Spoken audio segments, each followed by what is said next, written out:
Okay, so dear all, now we will be just looking at the frequency response of systems. We will define what is known as the magnitude response or gain of the system, and then we look at the phase response and we look at the implications of a linear phase response for a system, and then we will look at the frequency response of a transmission line that should ideally transmit the signal that is applied at the input without any distortion to the output. So we look at the frequency response of this ideal transmission line. So which means whatever signal that you apply at the input of the transmission line should reach the receiver without any distortion. Distortion means any change in the shape of the signal. And then we will also look at the frequency response of ideal filters. So we look at ideal low pass filters, ideal band pass filters, ideal high pass filters, ideal band stop filters, etc. And then we'll in the later class we'll work out certain questions to find out the impulse response of such ideal systems. Okay, so without much ado, I will share the screen and then I will try to introduce all these concepts one by one. We will leave the numerical problems for another day. So let us share the screen and see. So this, in fact, represents a system defined by its impulse response HFT or by its frequency response. We will call this as a frequency response H of j omega. So for our ease of representation, we will also represent H of j omega as just plain H of omega. Okay, so the frequency response of the system is represented as follows. So you have an input signal x of t, and this is the impulse response h of t. As you know, the output signal y of t is obtained as x of t convolved with h of t. So this convolution becomes a multiplication of the frequency domain. So in the frequency domain, you can write y of j omega is equal to x of j omega into h of j omega. So what we will do is we will drop this j omega and then we will represent it as just plain omega so that we can simplify our representation. So as we have seen, the frequency domain representation of a signal x of t can be represented as, is usually represented as either x of j omega or as x of omega. Okay. So we have h of j omega is equal to x of j, y of j omega by x of j omega. So that's the Fourier transform of the output divided by the Fourier transform of the input, which is equal to y of t by x of t when x of t is equal to e raised to j omega t. So remember that we had proved this for the Laplace transform, that is h of s was defined as y of t by x of t when x of t was equal to e raised to st. So the proof for this is done in exactly the same manner. So I'm not going to prove that here further. So h of j omega is equal to y of t by x of t with x of t is equal to e raised to j omega t. So that is how you define the frequency response of the system. You can calculate the frequency response of the system as equal to y of j omega by x of j omega. So as before, here you see that when you apply e raised to j omega t as the input of the signal of the system, you will get the output as h of j omega into e raised to j omega t. So which means the output is essentially in the same direction as the input. So x of t is equal to e raised to j omega t for any value of omega. Let us put omega is equal to omega 0. So x of t is equal to e raised to j omega naught t is an eigen function of the system that we have seen here. So e raised to j omega naught t is an eigen function, and therefore h of j omega naught or h of omega naught is the eigen value, corresponding eigen value of the system. So you can look at the frequency response as a collection of these eigen values for all the values of omega. So clear? So this is also equal to, so the frequency response h of j omega is also equal to Fourier transform of h of t. So we have now introduced a new term called as the frequency response. Previously we had discussed the system function. We had also seen that the system function is also called as a transfer function. System function is y of t by x of t when x of t is equal to e raised to st. you define the frequency response as y of t by x of t when x of t is equal to e raised to j omega t, which you can calculate as y of j omega by x of j omega, which is also equal to the Fourier transform of the impulse response, right? Now, the frequency response h of j omega, you can write as modulus of h of omega into e raised to j theta h of omega. So this is in the polar form. H of omega is represented the polar form. We have seen that we can use either h of j omega or h of omega. So both notations are popular. So h of omega is equal to modulus of h of omega into e raised to j theta h of omega, where this modulus of h of omega you call as the magnitude response. That is the magnitude part of the frequency response. This equal as the magnitude response. And theta h of omega you call as the phase response. So you have a magnitude response and a phase response. Now let us look at different possibilities for the input signal. First of all, let us now consider the input signal as a periodic signal. So we can represent the input signal as x tilde of t. So when x tilde of t is your periodic signal that is applied as input, you can expand this periodic signal x tilde of t as equal to x tilde of t is equal to, you are using the exponential Fourier series. X tilde of t is equal to sigma over k ck e raised to j k omega naught t, where omega naught is your fundamental frequency. Now, as per our definition, you have h of k omega naught. I have replaced omega by k omega naught. So h of k omega naught is equal to y of t by x of t when x of t is equal to e raised to j k omega naught. Why? Because e raised to j k omega naught is an eigen function of the system, and the h of k omega naught is the corresponding eigenvalue. So therefore, we can write y tilde of t is equal to sigma over k h of k omega naught e raised to j k omega naught t. I hope it's okay. Y of t is equal to sigma over k h of k omega naught e raised to j omega naught j k omega naught t, because each of these e raised to j k omega naught t's are weighted by, so they have this gain of equal to, this gain is a complex quantity, h of k omega naught is a complex quantity having a magnitude and a phase. So h of k omega naught is the eigenvalue that multiplies each e raised to j k omega naught. So here I should also have written this as h of k omega naught into ck into e raised to j k omega naught. So don't forget that there is a ck in between. There is a ck in between. Okay. Let us see if I can write that here.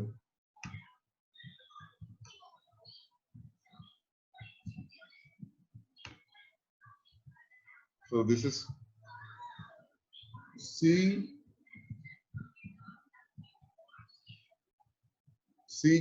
into e raised to j k omega naught into e raised to ck into h of k omega naught into e raised to j k omega naught. So use a smaller case here.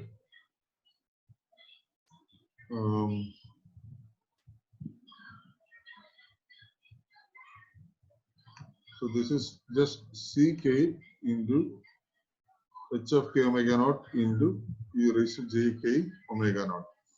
Okay, is it clear? So let me here. You say this now. Okay, so y tilde of t is equal to sigma over k equal to minus infinity to plus infinity ck into h of k omega naught into e raised to j k omega naught. That k should have been a subscript. Okay. I hope that is okay. So the corresponding output y tilde of t is also periodic, having a Fourier series as defined. Likewise, when x of t is not periodic, suppose if x of t is not periodic, then x of t will have an inverse Fourier transform expression. As long as it's an energy signal, you can write x of t is equal to 1 by 2 pi integral minus infinity to plus infinity x of omega e raised to j omega t d omega. So the corresponding y of t would be, as per our definition, y of t would be 1 by 2 pi integral minus infinity to plus infinity h of omega into x of omega e raised to j omega t d omega. From the same argument that y of t by x of t when x of t is equal to e raised to j omega t is equal to h of omega. So that argument regarding the eigenvalue and the eigenfunction of the system. Okay, is that clear? So now, mind if you have any doubts, you can ask me through either through the WhatsApp group or through the Google Classroom. Preferably use the WhatsApp group so that everyone can see what you have. Okay, so now, therefore, you have seen two cases where the input is a periodic signal, and when the input was not a periodic signal, it was an energy signal, however. So therefore, the behavior of the linear time variant system in the frequency domain is fully characterized by the frequency response h of omega. So behavior of the linear time variant system in the frequency domain is therefore fully characterized by the frequency response h of omega. In the polar form, you can write x of omega is equal to modulus of x of omega into e raised to j theta x of omega. So that's the spectrum, that's the spectrum of our input signal. The spectrum of the output signal is y of omega is equal to modulus of y of omega into e raised to j theta y of omega.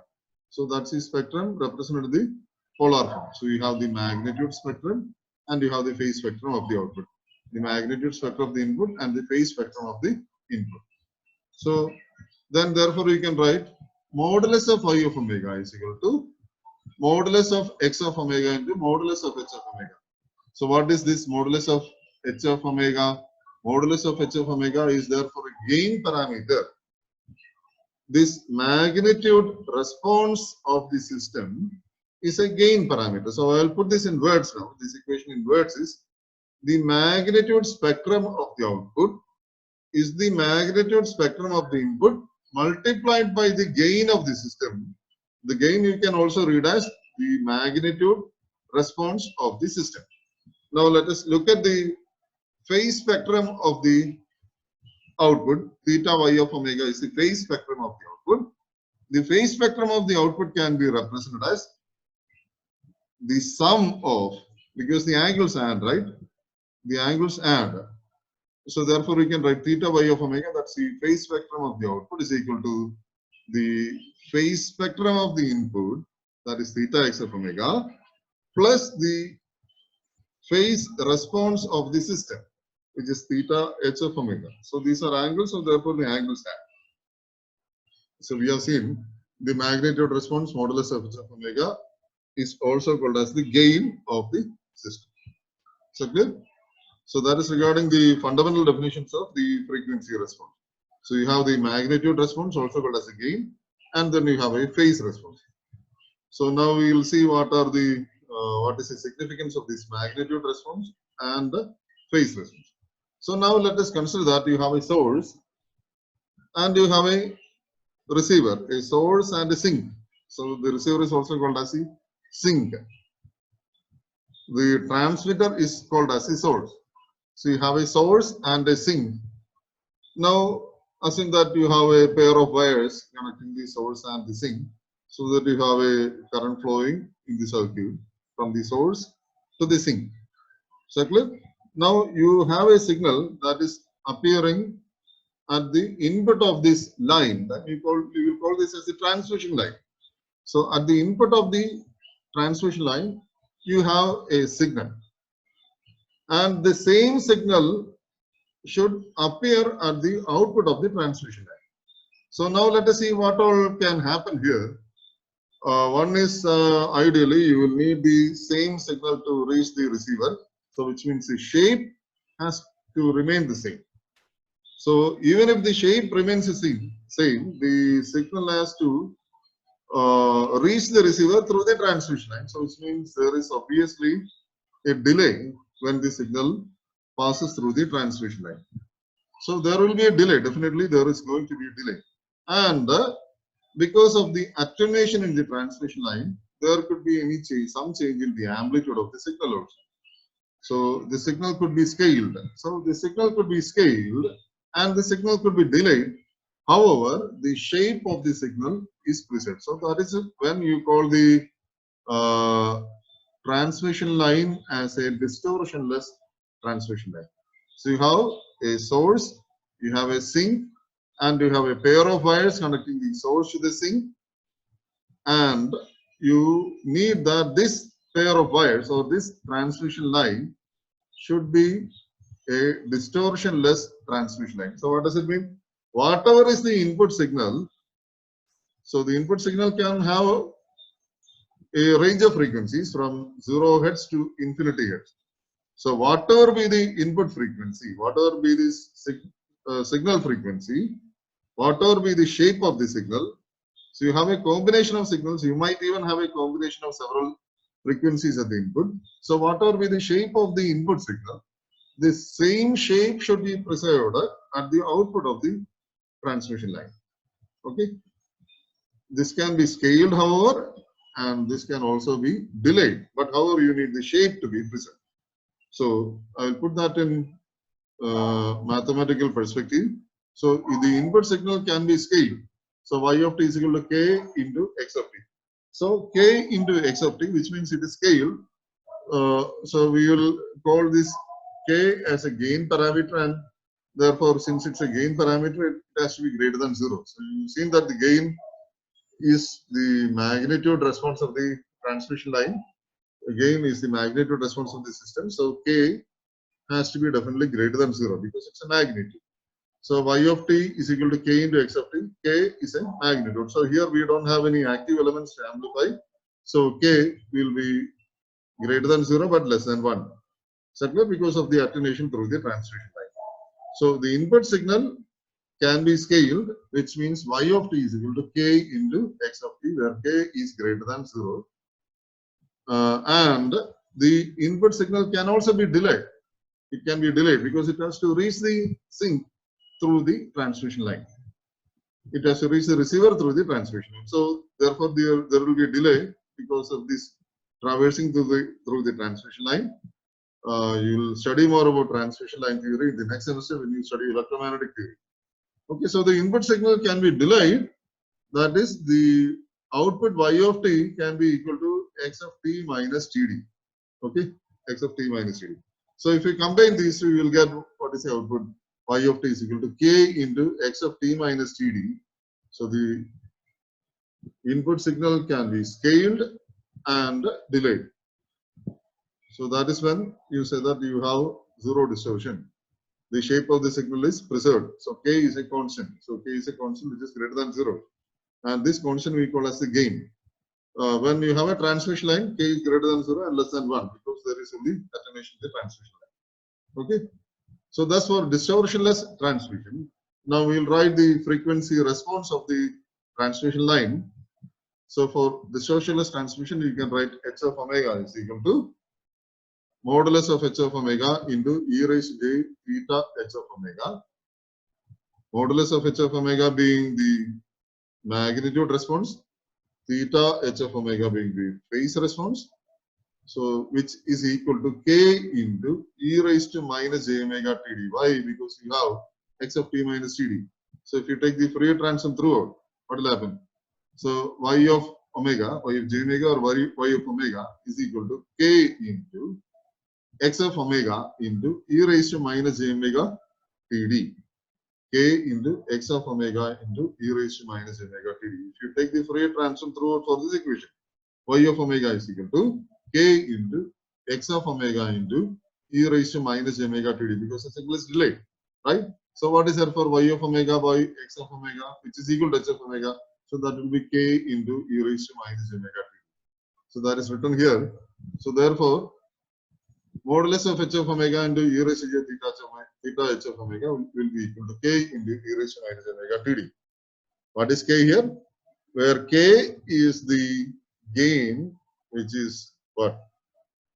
Greater than 0. And for our transmission line, it is less than 1. So between 0 and 1.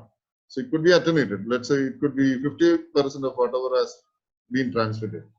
So in which case k would be equal to 0.5. Right?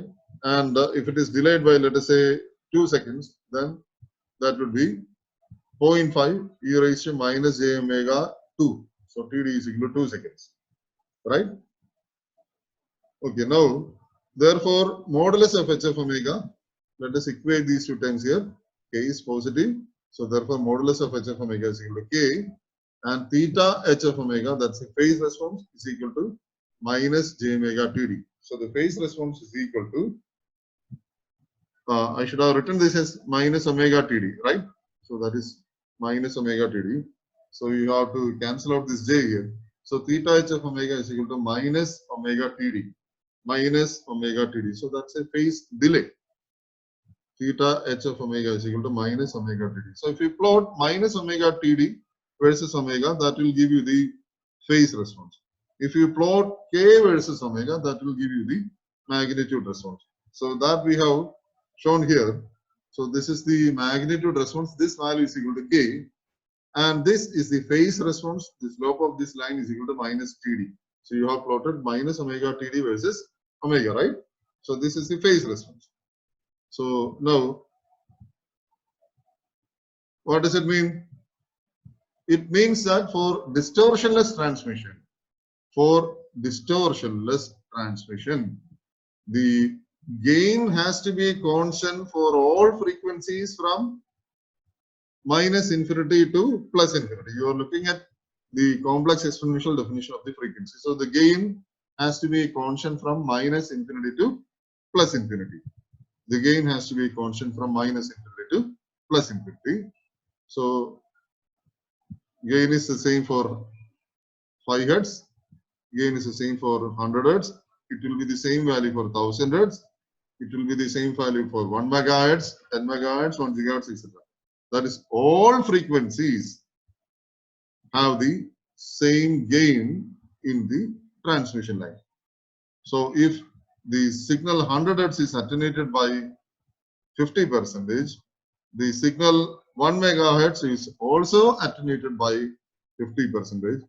The signal 1 gigahertz is also attenuated by 50%. The signal 1 terahertz is also attenuated by 50%. The DC component is also attenuated by 50%. So the attenuation or the gain from minus infinity to plus infinity is a constant, which in this case is equal to 50%. Now, this has equal significance. You need the phase response to be a line. That is, you need a linear phase response.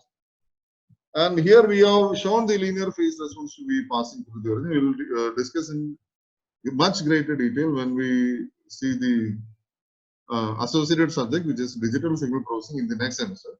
But now, let us see what is the significance of this. Okay, so theta h of omega versus omega is a straight line with a negative slope. That negative slope indicates that this is a delay. That is, the output y of t can be a delayed version of the input. The output cannot anticipate the input. So that will violate causality if you think of the time domain. So therefore, this always will be a phase delay, which will mean that the slope of this line will always be negative. So if you look at a frequency here, this frequency, so if I mark this frequency as, let us say, 50 hertz, the time delay suffered by this frequency is the slope of this line. This slope of this line indicates the time delay suffered by each frequency component. So which means if you have a point here, that is 50 hertz, 50 hertz will, let's say, TD was equal to 2 seconds. So 50 hertz signal will be delayed by 2 seconds. This, let this be 100 hertz. 100 hertz will be delayed by 2 seconds. Let us look at 1 gigahertz somewhere here. So 1 gigahertz also will be delayed by 2 seconds. Why? Because the slope of this line, which indicates the delay suffered by each frequency component, is the same throughout. Okay. Now, what if this line was not, what if this phase response was not linear? So instead of this phase response, suppose if the phase response was a non-linear phase response, then what would have been the case? Then the time delay suffered by, let us say, as an example, 50 hertz will be different from the time delay suffered by 100 Hz. It will be different from the time delay suffered by 1 GHz, etc. So each component of the signal, so the signal was a composite signal consisting of several frequencies. So each component of the signal will be suffering different time delays, and therefore the combination of the signal that is received at the output of the transmission line will have a different shape. Why? Because each component of the signal is suffering different delays. Is that clear? Okay. So you will need a uniformly flat magnitude response from -infinity to +infinity, and you will need a linear phase response. If it's a time domain system, you will need this linear phase response with a negative slope. Because why? Because you have to look at these causality conditions. The output cannot anticipate the input, so therefore it will always be time delay. It will not be a time advance. You cannot have that in temporal systems, right? So for distortionless transmission, you need these two conditions to be satisfied. Okay. So that is your transmission line. Why do you call it as a transmission line? Because a transmission line is not a frequency selective device. Whatever you give at the input will be received at the output. Whatever you give at the input will be received at the output. So the transmission line is not a frequency selective device. So therefore its bandwidth will be infinity. It does not select any frequency. It does not reject any frequency. Its bandwidth will be infinity. If it's an ideal transmission line, which is there is no distortion, then the magnitude response will be a constant from -infinity to +infinity, and the phase response will be a line with a negative slope passing through the origin. So you have a linear phase response. So that word is very important. Linear phase response. You will need a linear phase response. If you have a non-linear phase response, the shape of the signal that is received will be changed. So you'll have what is known as a phase distortion. So what if the magnitude is not flat throughout? What if the magnitude is varying? If the gain is varying for different frequencies, then also each of the frequency component will be amplified by a different amplification factor, and therefore the shape of the signal received at the output will be different. Is that clear? Okay, so that is shown here. When modulus of h of omega, that is when the magnitude response or the gain is not a constant for all frequencies, there will be amplitude distortion. When theta h of omega, that is the phase response, theta h of omega versus omega is not linear, there will be what is known as the phase distortion. That is, each frequency component will have a different time delay, and therefore the shape will be changed. So you have both. You can have both amplitude distortion and you can also have phase distortion. So for no amplitude distortion, for zero amplitude distortion, you need the gain to be constant throughout for all frequencies. For zero phase distortion, you will need the phase response to be linear. Is that clear? Okay, so that is about the ideal transmission line or condition for distortionless transmission. As we have seen, this transmission line is not a frequency selective device. It passes all frequencies. It does not reject any frequency. So now we look at systems that passes a range of frequencies and stops maybe a range of frequencies. So you have filters which are frequency selective devices. So filters are frequency selective devices. So associated with the filter, you have the following terms. You have a pass band, which is a range of frequencies that are passed. Then you have a stop band, which is the range of frequencies that are stopped. And you have a cutoff frequency to demarcate the pass band and the stop band. So the cutoff frequency is the point which separates the pass band and the stop band in the frequency range. Is that clear? So now let us look at ideal frequency selective filters, and let us also look at the frequency response of these ideal frequency selective filters. So for ideal frequency selective filters, you have a pass band and you have a stop band. So whatever signal with frequency in the pass band is there will be passed without any distortion. So if you have a signal consisting of frequencies only in the pass band, then the shape of that signal will be preserved at the output. Okay, is that clear? So now if you have a signal that consists of frequencies that lie in the stop band, then that signal will not at all be passed. I will repeat that once again. If you have a signal comprising of frequencies that lie in the pass band, that signal will be passed through the filter without any distortion. Now, if you have a signal that consists of frequencies that are located in the stop band, then that signal will not at all be passed. It will be totally rejected. So completely stopped. So this is the definition of the pass band and the stop band. So this is the definition of the ideal filter. So now we can have all kinds of ideal filters. So we will restrict our discussions to ideal low pass filters, high pass filters, band pass filters, and band stop filters. So all these are your basic filters that you will be seeing. There are other kinds of filters also, such as your multi-band filters, such as comb filters, etc., which we will not discuss now. We will see all that later, maybe in some higher semester subject. Okay.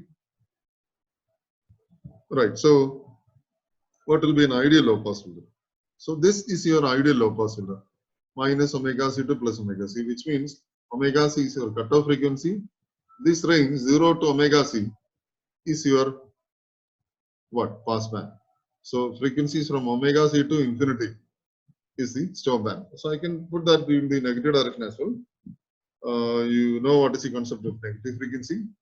You have a phasor that rotates in the negative direction. So we have this negative frequency because you are representing signal in terms of the phasors, that is a complex exponential.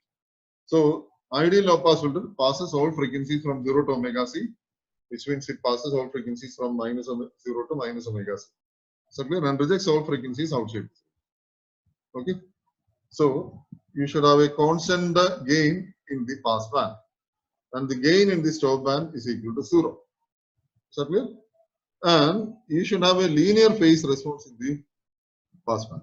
So if the slope of this line is minus TD, if you have a signal consisting of frequencies in the pass band, if you have a signal consisting of frequencies in the pass band, then that signal will be delayed by the negative slope of this line.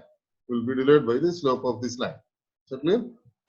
So that is an ideal low pass filter. Passes all signals which have frequencies located in the pass band without any distortion, and completely rejects all signals outside the pass band, that's in the stop band. So ideal high pass filters, we look at ideal high pass filters. What are ideal high pass filters now? Ideal high pass filters will pass all frequencies above a cutoff frequency, that is from omega c to infinity and from minus omega c to minus infinity. So that's your high pass filter. There is no upper cutoff frequency, and in the pass band it has got a linear phase response. Is that clear? As you know, in practice, there is no device that can pass all frequencies up to infinity, because every device is a practical device. Every device will have its own slew rate. It can only respond to a signal with that much speed.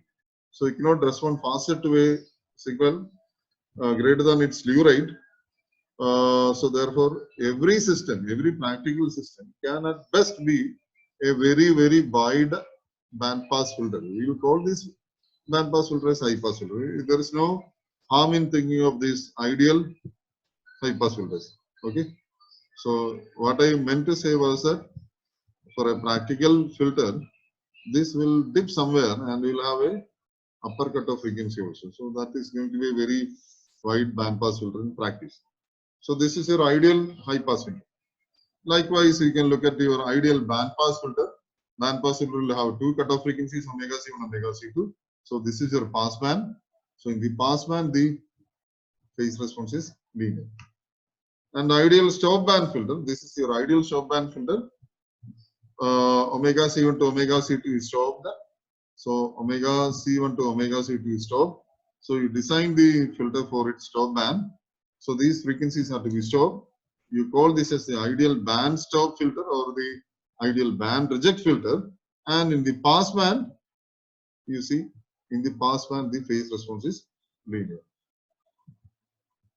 Is that clear? Now, we already have seen that we already have found out the inverse Fourier transfer of this function in the frequency domain, which we called as the sinc function, the time domain. Don't you remember that? You had this function, the function called as the sampling function, which we represent as SA of x. SA of x was equal to sin x by x. And we also saw that it could also be represented as the sinc function, where the sinc function was sin pi x by pi x. And you saw that both this sampling function and the sinc function are highly oscillatory in the nature, and you know the shape. It's oscillatory. It has got infinity duration from minus infinity to plus infinity. And if you saw that if this is the frequency response of a filter, then you will see that this impulse response will be, which is its inverse Fourier transform, will be a delayed sinc function. So where does the sinc function start? From minus infinity to plus infinity. Okay. So the impulse response is a delayed sinc function which exists for t less than 0. So which means that the impulse response is not a causal signal because it exists for negative values of the time, which means that the system is not a causal system. So we will do that and prove this all numerically. So likewise, you will see that all the ideal filters are what? They are not causal and therefore they cannot be realized when the domain is time. Okay. So ideal filters cannot be realized when the domain is time. So we'll prove this using some numerical problem. So this was about ideal filters, and then we will also look at non-ideal filters. We'll call them as practical filters, which are not ideal filters. So the practical filters are described by some differential equations, and we will do some problems on practical filters also. We'll try to plot the frequency response, and then we will see what are the specialities of the practical filters and how we define bandwidth when the filter is non-ideal, etc. Okay, all those we will see in the next class. So I think I will need 2 more classes, which I will take up on maybe on Sunday and Monday.